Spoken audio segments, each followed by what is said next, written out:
Karnataka news beet follow ಮಾಡಿ, subscribe ಮಾಡಿ.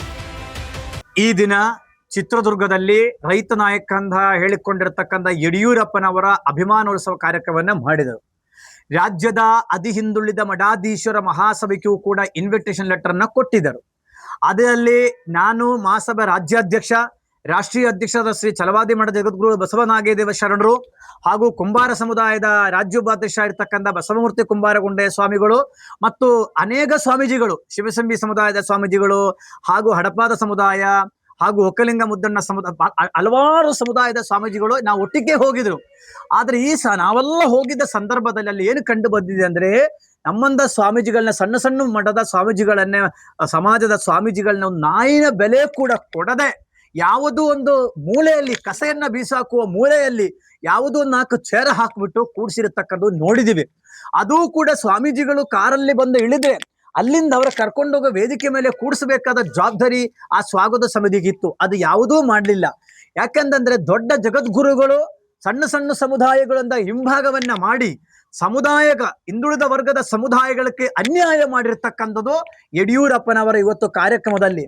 ಅಷ್ಟೇ ಅಲ್ಲ, ಹಿಂದುಳಿದ ಸಣ್ಣ ಸಣ್ಣ ಸಮುದಾಯಗಳಿಗೆ 3,000 ರೂಪಾಯಿ, 5,000 ರೂಪಾಯಿ ವೇದಿಕೆ ಮೇಲೆ ಏನು ಕೂತಿದಾರಲ್ಲ ಜಗದ್ಗುರುಗಳಂತ ಹೇಳಿಕೊಂಡವರಿಗೆಲ್ಲ 1 ಲಕ್ಷದಿಂದ ಮೇಲ್ಗಡೆಯಂತೆ. ಇದು ನಮಗೆ ಗೊತ್ತಿಲ್ಲ. ಇದು ಯಾವ ಪದ್ಧತಿ ನಿಮ್ದು? ಅವತ್ತು ನಮ್ಮ ಸಣ್ಣ ಸಣ್ಣ ಸಮುದಾಯಗಳ ಸ್ವಾಮಿಗಳ ಮಠಕ್ಕೆ ಹೋದ್ರೆ ಅವರಿಗೊಂದು ನೀರು ಕುಡಿಯೋಕ್ಕೆ ಬಂದ ಭಕ್ತಾದಿಗಳಿಗೊಂದು ವ್ಯವಸ್ಥೆ ಇಲ್ಲ ಅಂತ ಮಠಗಳಿದಾವೆ. ಅಂತ ಮಠಗಳಿಗೆ ಅನುಕೂಲ ಆಗಬೇಕಲ್ಲ.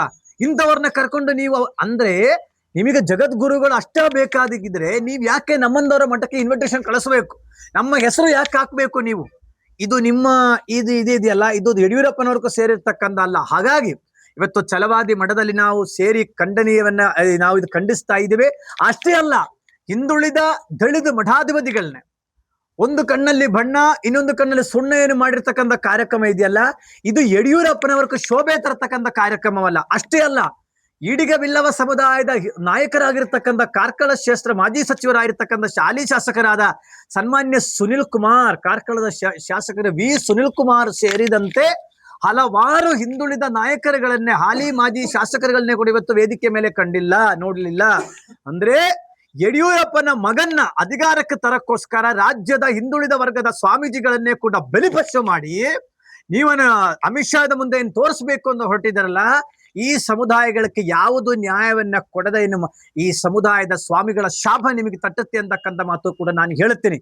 ನಿಮಗೆ ನೈತಿಕತೆ ಇದ್ರೆ ಆ ಸ್ವಾಮೀಜಿಗಳನ್ನ ಕನ್ವಿನ್ಸ್ ಮಾಡಬೇಕಿತ್ತು. ಒಂದೇ ವೇದಿಕೆ ಮಾಡಿಕೊಂಡು ಒಂದು ಸೈಡ್ ಕೂಡಿಸ್ಬೇಕಿತ್ತು. ಹಂಗೆಲ್ಲ ಅಸ್ಪರ್ಶರನ್ನೇ ಬೇರೆ ಮಾಡಿದರೆ ಸಂವಿಧಾನ ಬಾಬಾ ಸಾಹೇಬ್ ಅಂಬೇಡ್ಕರ್ ಹೇಳಿರ್ತಕ್ಕಂಥದ್ದು ಇವತ್ತೇನು ಕಂಡಿದೆ, ಅದು ವಿರುದ್ಧವಾಗಿ ನಡ್ಕೊಂಡಿದೆ. ಅಸ್ಪರ್ಶರನ್ನೆಲ್ಲ ಒಂದ್ ಕಡೆ ಸೇರ್ಕೊಂಡಿದೆ. ಅಸ್ಪರ್ಶದಲ್ಲಿರ್ತಕ್ಕಂಥ ಮೇಲ್ವರ್ಗದವರನ್ನೇ ಇನ್ನೊಂದ್ ಕಡೆ ಸೇರಿಸ್ಕೊಂಡಿದ್ದೀರಿ. ಅಂದ್ರೆ ಸ್ಪರ್ಶ ಮತ್ತು ಅಸ್ಪರ್ಶ ಅಂತ ಹೇಳಿಕೊಂಡು ಇವತ್ತು ಯಡಿಯೂರಪ್ಪನವರು ನೇರವಾಗಿ ತೋರಿಸಿದರೆ. ಹಾಗಾಗಿ ಹಿಂದುಳಿದ ಮೈನ್ಯೂಟ್ ಸಮುದಾಯಗಳ ನಾಯಕರುಗಳನ್ನು ಮುಗಿಸೋಕ್ಕೋಸ್ಕರ ನನ್ನ ಮಗನೇ ಇರಬೇಕು, ನನ್ನ ಮಕ್ಕಳೇ ಇರಬೇಕು, ನನ್ನ ಬೆಂಬಲಿಗರೇ ಇರಬೇಕು, ನಾನು ಯಾರು ಸಪೋರ್ಟ್ ಮಾಡ್ತಾರೆ ಅವರಷ್ಟೇ ಇರ್ಲಿ ಅಂತಕ್ಕಂಥ ಒಂದು ಕಾರ್ಯಕ್ರಮವನ್ನ ಮಾಡಿತ್ತು. ಇದು ನಮಗೆ ಗೊತ್ತಾಗಿರಲಿಲ್ಲ. ಇದು ಮೊದಲು ಗೊತ್ತಾಗಲಿಲ್ಲ. ನಿಮ್ಮ ಪ್ರೀತಿ ನೋಡಿದಾಗ ನಮಗೇನೋ ಅನಿಸಿತ್ತು. ಅದನ್ನ ಅಷ್ಟೇ ನಾನು ಮಾತಾಡ್ತೇನೆ. ಚಿತ್ರದುರ್ಗದಲ್ಲಿ ಕೇವಲ 4-5 ಸ್ವಾಮೀಜಿಗಳು ಅಲ್ಲ ಹಿಂದುಳಿದ ವರ್ಗದ ಸ್ವಾಮಿಗಳು ರಾಜ್ಯದಲ್ಲಿ. ಅತಿ ಹಿಂದುಳಿದ ವರ್ಗದ ಸ್ವಾಮೀಜಿಗಳು ಸ್ವಾಭಿಮಾನದಿಂದ ಇವತ್ತು ರಾಜ್ಯದಲ್ಲಿ ಇದ್ದೇವೆ. ನೀವು ಸ್ವಾಭಿಮಾನದಿಂದ ಕರೆದ ಮೇಲೆ ಸ್ವಾಭಿಮಾನದಿಂದ ನಡೆಸಿಕೊಳ್ಳಬೇಕಾದ ಜವಾಬ್ದಾರಿ ನಿಮಗಿತ್ತು. ಆದ್ರೆ ನೀವು ಅಭಿಮಾನದಿಂದ ನಡೆಸ್ಕೊಂಡಿಲ್ಲ, ಅವಹೇಳನಕಾರಿಯಾಗಿ ನಡೆಸಿದರೆ. ಇದನ್ನು ಮುಂದಿನ ದಿನಗಳಲ್ಲಿ ಅದಕ್ಕೆ ಎಲ್ಲಿ ಉತ್ತರ ಕೊಡಬೇಕು ನಾವು ಕೊಡ್ತೇವೆ. ಕರ್ನಾಟಕ ನ್ಯೂಸ್ ಬೀಟ್ ಫಾಲೋ ಮಾಡಿ, ಸಬ್ಸ್ಕ್ರೈಬ್ ಮಾಡಿ.